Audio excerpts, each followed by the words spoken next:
Well, it's great to be with you again, Roger. You're a man in retirement who does more than most of us in our working lives and with such accomplishment. We're going to talk about your new book, clearly, A New Way to Think, a guide, your guide to superior management effectiveness, which I've loved all of it and read all of it. Congratulations. And you're continuing to write your brilliant series in Medium on strategy, which started, I believe, back in October 2020. You've amassed more than 60,000 followers, and it's a weekly dose of provocation, stimulation, challenge, beautifully written, and it's created lots of debate in the community of strategy practitioners and beyond. And you've also been launching recently a new series called Create Your Winning Strategy with Disco, an online course and platform that's done incredibly well. So, and I'm sure there's lots more, both work-wise and elsewhere in your brilliant life in Florida. So, Roger, welcome to the show. Oh, it's great to be back, David. I had so much fun last time. I wanted to do it again.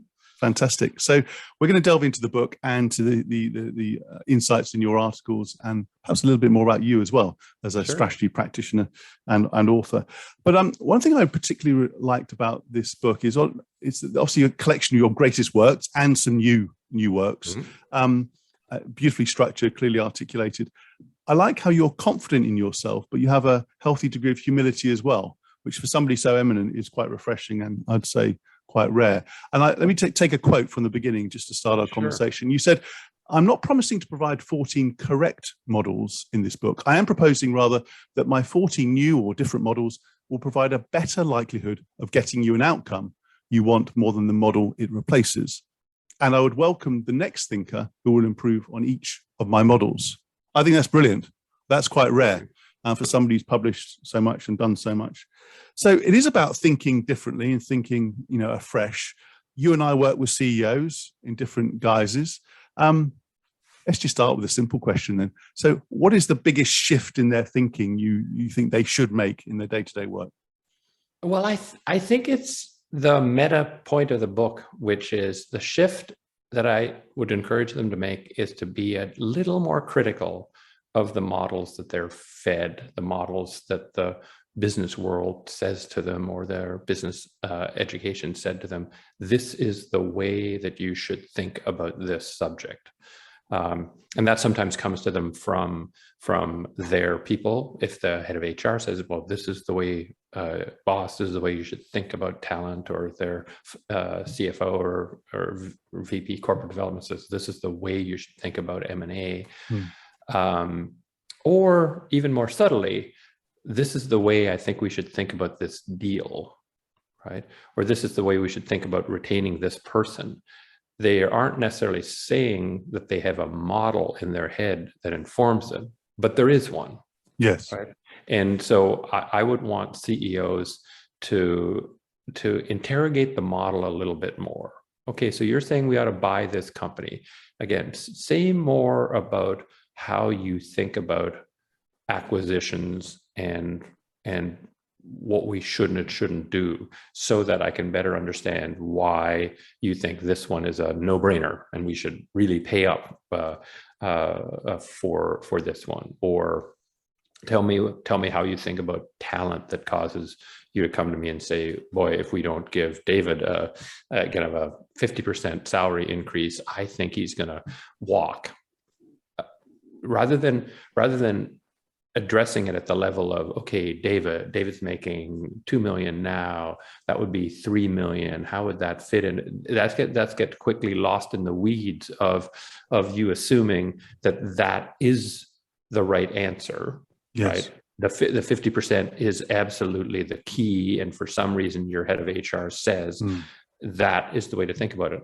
I want that CEO to step back and say, all right, well, how is it that we're thinking about what talent, of which David is an exemplar, actually need to be happy, actually think about, actually care about, before they jump in and decide whether it's 50% or could we get away with 40%, or do we really care? Or how does this fit with the rest of our salary distribution, right? Getting very quickly into the weeds. I'd want them to step back and say, are we thinking properly about this? Is there a better way to think about this?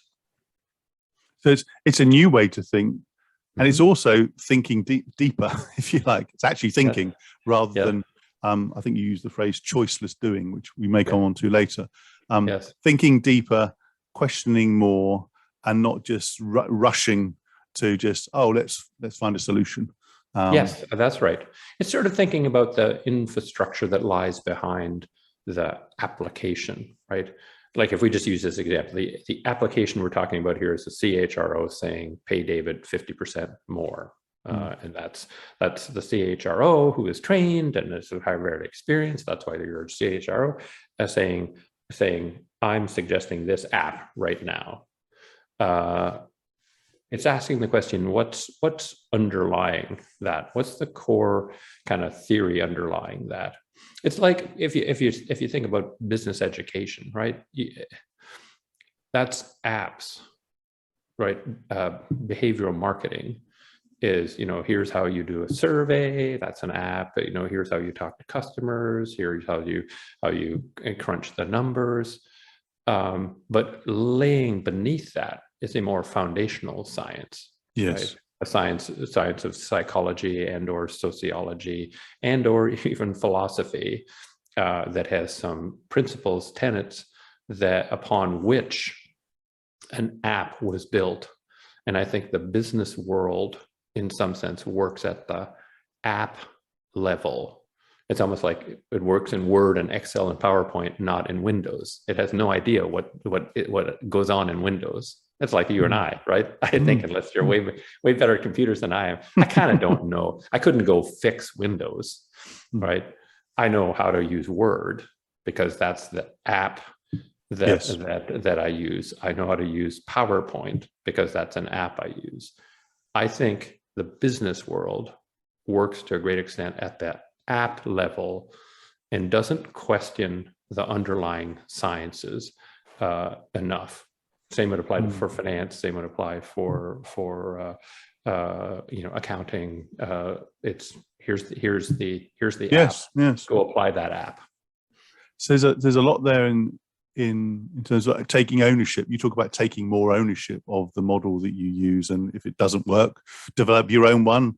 Use one of Roger's clearly, or so forth. So there's something about ownership. There's a great degree of responsibility and empowerment. There's a very strong empowerment theme, I would say, in your book, rather than just taking manna from heaven, if you like, from the boss and just doing it. Yes. Just practically, what gets in the way then? Because if we are at the app level, is it what stops us going into back to the operating system, if you like? Is it lack of training? Is it pressure of day to day?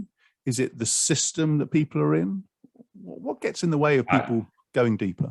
I would say it is multifaceted, and you've probably hit on three that I think are all part of the parcel. One is the education of most people in business is not foundational. It tends to be at the app level. So if you just think, if I just think about the days when I was dean of a business school, where did the people come from? If you added up people with undergrads in engineering, business, business as an undergrad, or economics, that was probably 80% of the class. Maybe it's 70% of the class. If you asked how many philosophy undergrads or physics undergrads who had learned or chemistry undergrads, somebody who had learned a very foundational academic discipline. Yes. There were very, very few. They were people who were very comfortable being very good at applying apps. So if a professor taught them an app and said, now we would like you to apply that app, they were very good at that. And I don't disparage it at all. That's a huge skill. I mean, just if we go back to the software thing, there are a hell of a lot more kind of dollars paid to people who are good at PowerPoint, Word, and Excel than there are people who are good at Windows, right? So there's a reason why these apps are important. So I think one, the training is not there. Two, it is sort of a systems thing, where when you're told, here's and you are like, you go to an investment bank, you're taught, here's the Goldman Sachs way of analyzing a transaction. Right? Yes. Or if you're go to McKinsey, here's the McKinsey way of doing a competitive analysis. Whatever, you're given an app and you're supposed to apply it. And if you decide you don't want to use the app that is the app that they're told you're supposed to use, I mean, that's taking a risk. Yes, indeed. And going back to first principles, can be more kind of time consuming, or at least it's mind effort consuming. And so I think all three of your reasons would be good ones, and I can't think of a kind of a better one. I mean, one I guess I would say I would just add to the pile. It would be just habit, right? And when we know, and I've written a lot about habit. One of the chapters is about habit. Is once you get in the habit of doing something, your subconscious tells you to keep doing it. And if you decide to do something else, essentially you have a screaming match with your subconscious. Your subconscious is saying, David, why are you doing this new thing? Why? We do this thing normally. We've been doing it all along. Life as we know it hasn't ended. So why are you changing? Right. So you will sort of satisfice on something that isn't working awesome because it's a habit. Yeah, I can empathize with all of that from my own experience of having my own version of the, if you like, the practices, the strategy practices, and then coming out of that system and then feeling I'm taking a risk, even though it's my own venture now, but because it's been embedded in my psyche of how to think in a certain way, and a lot of it good. But now I've learned more in the last year or two than I have. Well, let's not go into that for some time, because you're taking in new information unencumbered, if you like, by the system. But if I move on, Roger, one thing I really like is not only the way you challenge each of the, if you like, prevailing models, but how you structure the book, and you structure it in 4 parts. You talk about context, making choices, the structuring of work, and then key activities. There's a lot in there. As you say, there's 14 chapters in there. You work with some amazing CEOs and still do, no doubt. Obviously, I'm sure they do all 14 well, but if you had to pick out 1 or 2 of the activities or habits that they master, what would they be?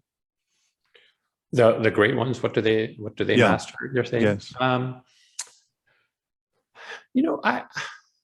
think they implicitly overcome the execution kind of delusion and fallacy would be one of them. That's one of the chapters, as you would know from reading it, where I challenge the model of there's a thing called strategy and a thing called execution, and everybody basically whines and complains about execution, saying that, God, we had this great strategy, but we just couldn't get it executed.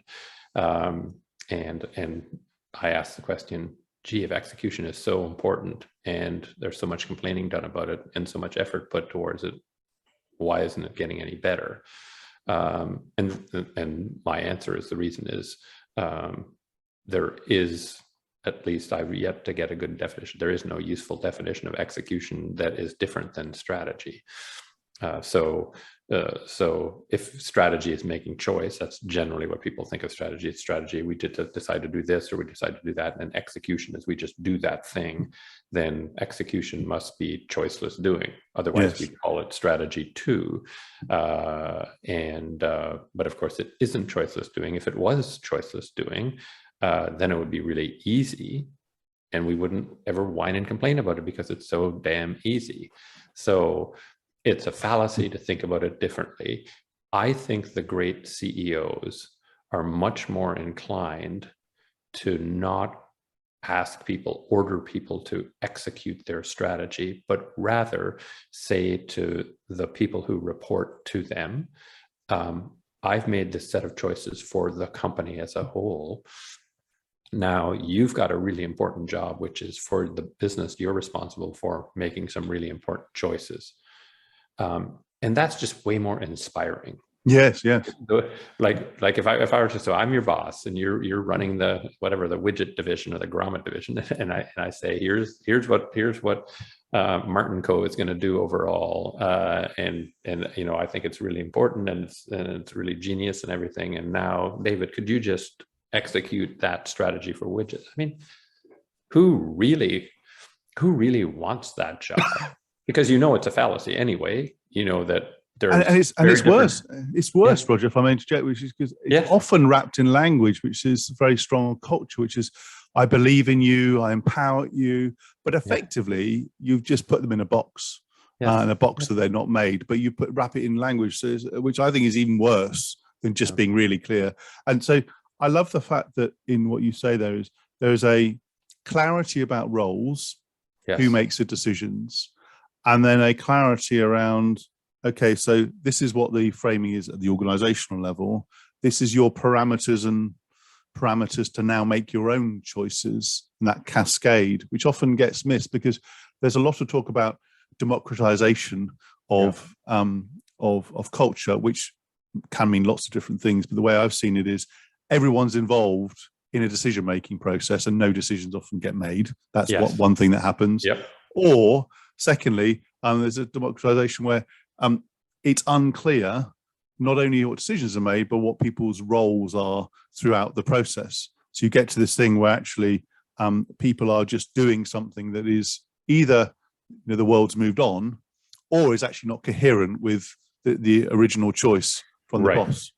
Absolutely. No, I mean, it's interesting. Some people at first blush when they hear me talk think I'm this great empowerment Democrat, kind of I'm into everybody being involved in every decision. And I'm kind of the opposite. There's a side of me that is actually quite hierarchical. Like I understand the CEO has got some decisions that he or she is responsible to make. The board says, you need to make these decisions. Yes. And I don't think the CEO actually needs to ask anybody's permission, kind of get buy-in to his or her decisions. They should just make them because that's their job.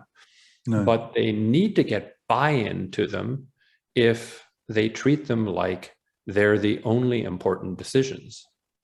And all of your decisions below they aren't actually decisions. You're just executing my strategy. Then you need the buy-in. But if you say, board's giving me a task, I got to make these decisions, I'm making these decisions, but that begets some super important, very difficult decisions for you to make.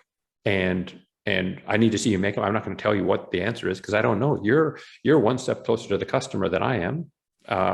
You have a better idea. You're closer to the competition in your sector than I am. You need to make them. If you want any help, if you want to bounce any ideas off me, I'm here. I'm here to help to the extent you are. But that's your job. Where's the buy-in there? I don't ask for it. I don't want buy-in. I want him or her to do their job. Because buy-in can often be an excuse, frankly, for not doing your job.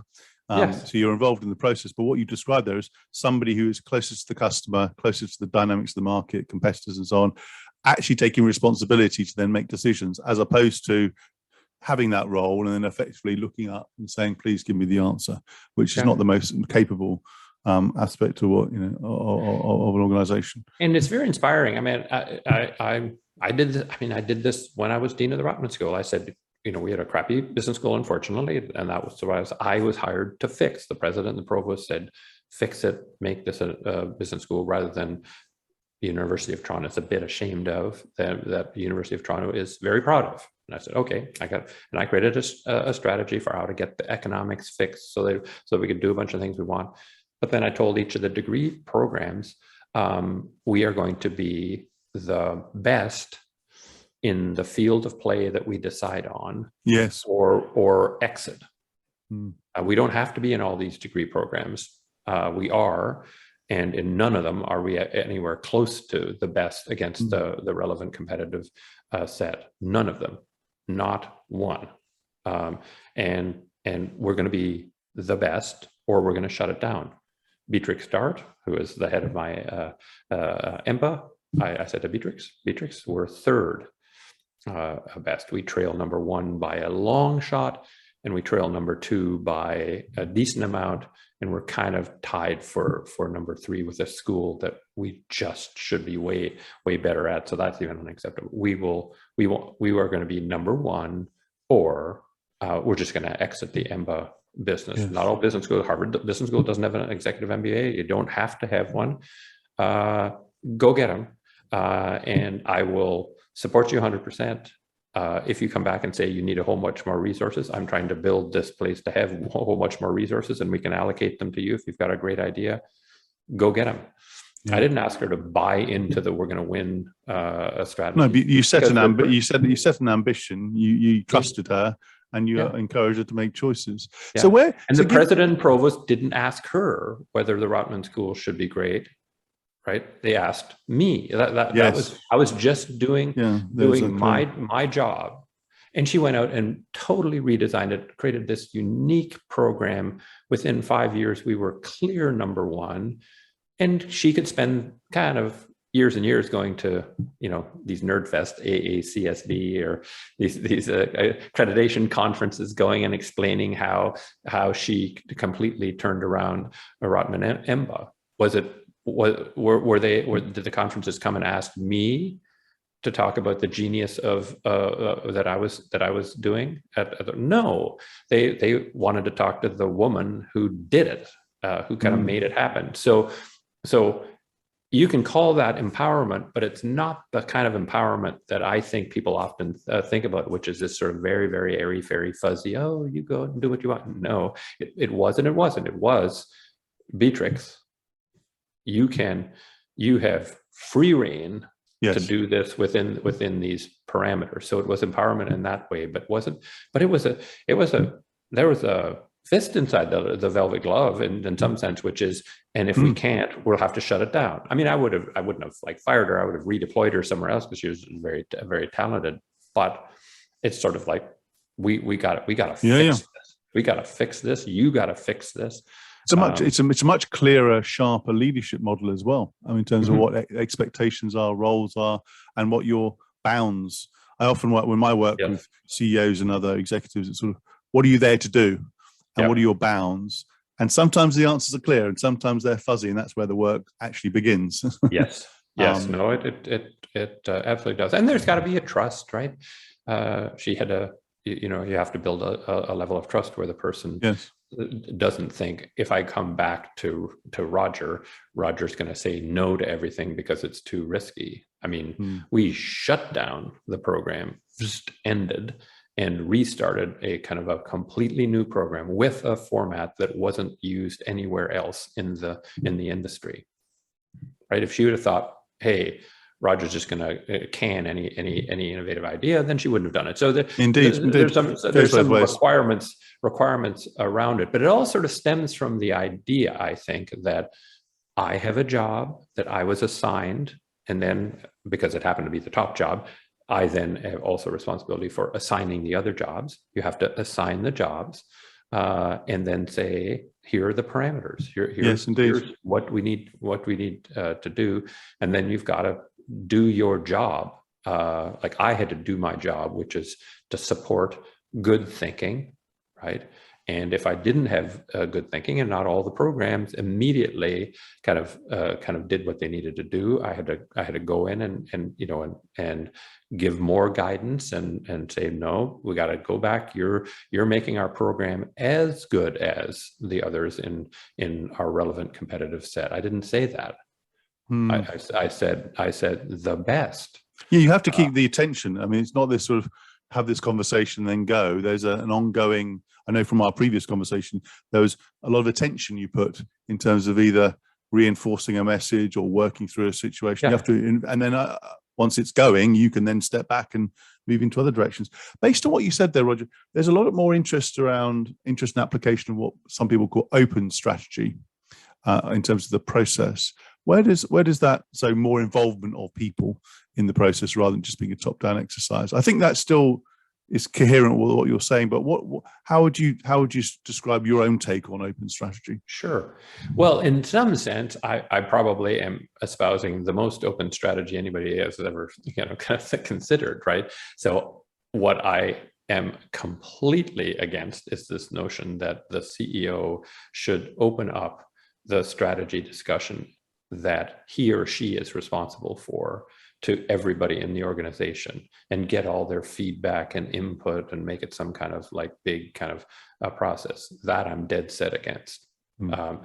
I do think that the CEO is foolish if he or she doesn't do some sensing from all the levels in the organization, because he or she is going to have to give strategy instructions to other people of, you need to solve this strategy problem. And so really understanding what the strategy questions are and issues are throughout the organization by talking to people in the organization is important. But I do not espouse, in fact, I espouse the opposite. I do want referendums on strategy and kind of taking a vote and all that. That is all just, I don't know, the absence of leadership.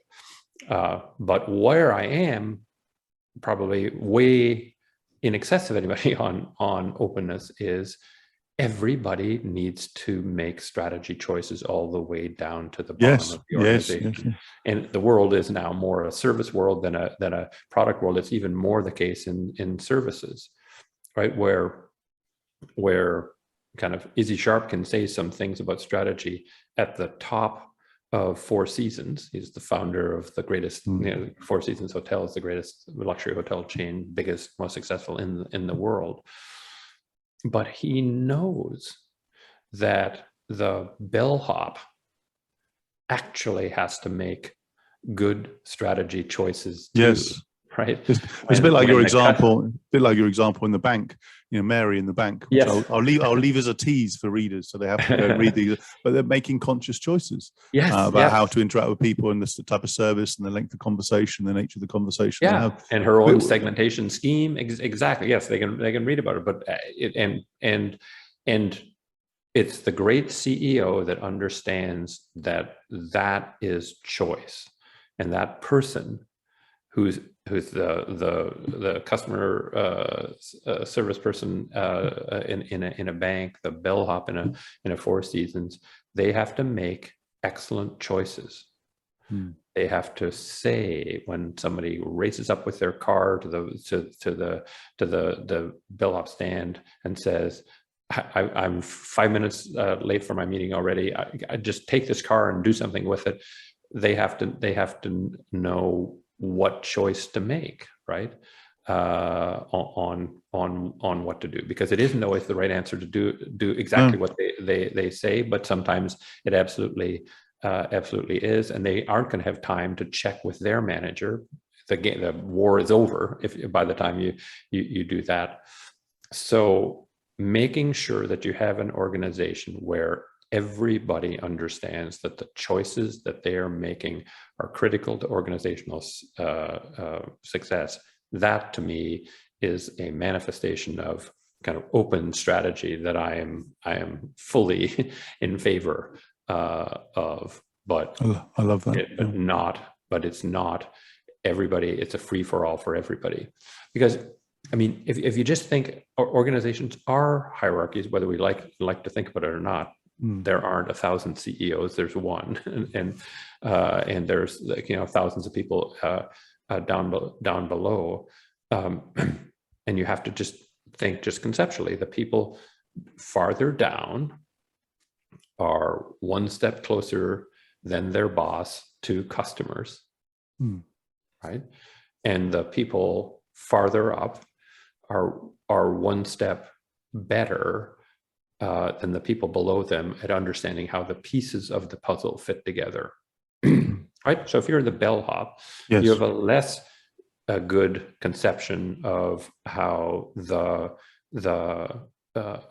front of the office works at a hotel, the check-in desk, than the person running front of office. The person running front of office has less good understanding of how the hotel works than the hotel manager. The hotel manager has less of a sense of how the Caribbean region kind of works, and the Caribbean region has less of an understanding of how Four Seasons works, right? And so you want to make sure that you put in the hands of people upward the choices around how it fits together, and the people downward choices about how we will serve this customer. And you just have to think about that in structuring who makes what choices on what in an organization. That's brilliant. it does beg the question of how, if you like, recruitment and induction, there's a dreadful word, but, induction and introduction of people in organizations works, and how what you just described should be introduced and involved, because there's classic stuff that's involved in sort of admin, compliance, maybe some finance training, but what you just described is often missing.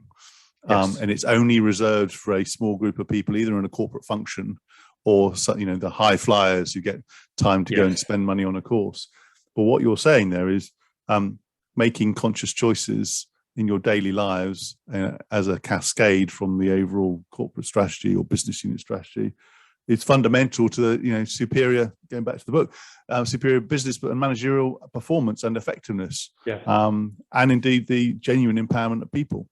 Yeah. So it just prompted me to think about, well, if you were leading if you were an HR person or a CEO leading a plan to grow a business and hire new people and introduce them into the organization, this should be front and central, right? This should be absolutely front and central. How to make decisions.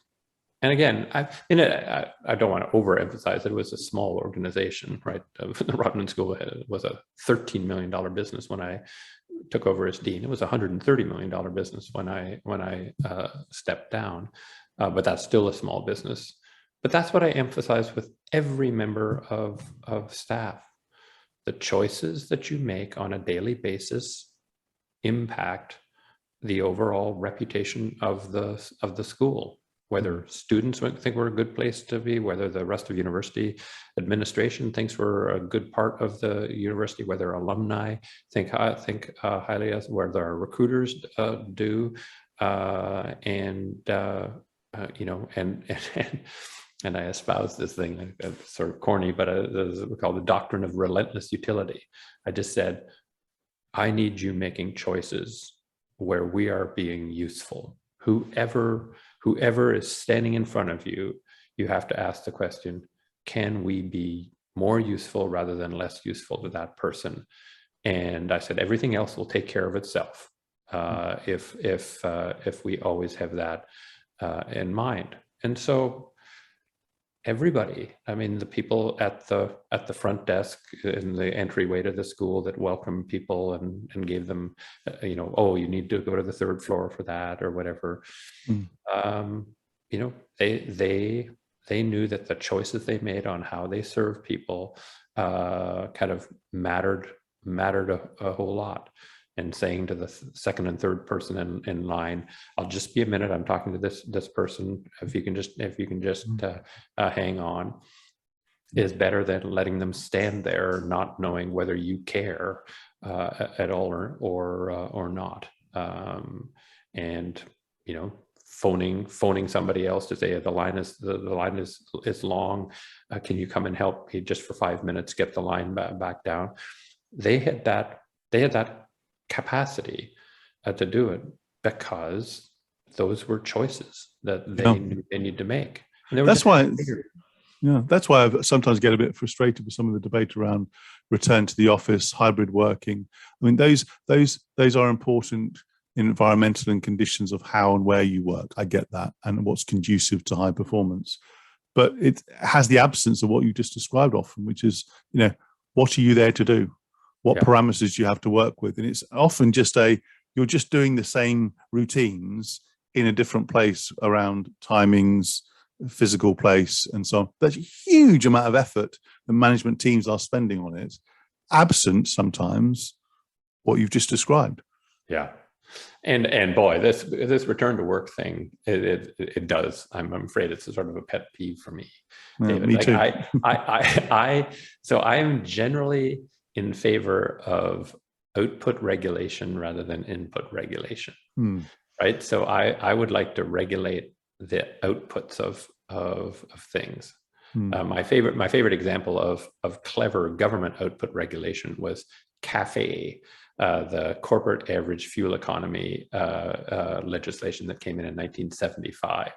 Which is very in America, which is very unusual. We just had the OPEC 1, oil prices, shortages, lineups, blah, blah, blah. And we knew we had to have more fuel efficient vehicles.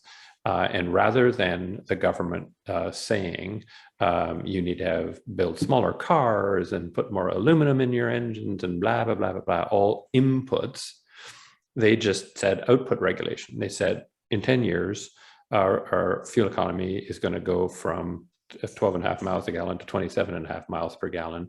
And we're just going to find the hell out of you to the extent that you're short in your corporate average fleet that you sell of 27.5. You figure it out. Yes. So that's output regulation. Yes. If you want to make smaller cars, fine. If you want to make them out of aluminum, fine. If you want to have the engines a more high performance, fine. Whatever you want to do. And all the car companies said, well, that's impossible. We'll never make it. And the government said, yeah. And sure enough, they all made it. So come back to the office is input regulation. I agree. We want the work to occur in the office as opposed to output regulation. Here's what you have to accomplish, right? You have to accomplish kind of unit cohesion, you have to get the work done. You have to make sure clients are not feeling like they're not served because there's no office. You figure it out.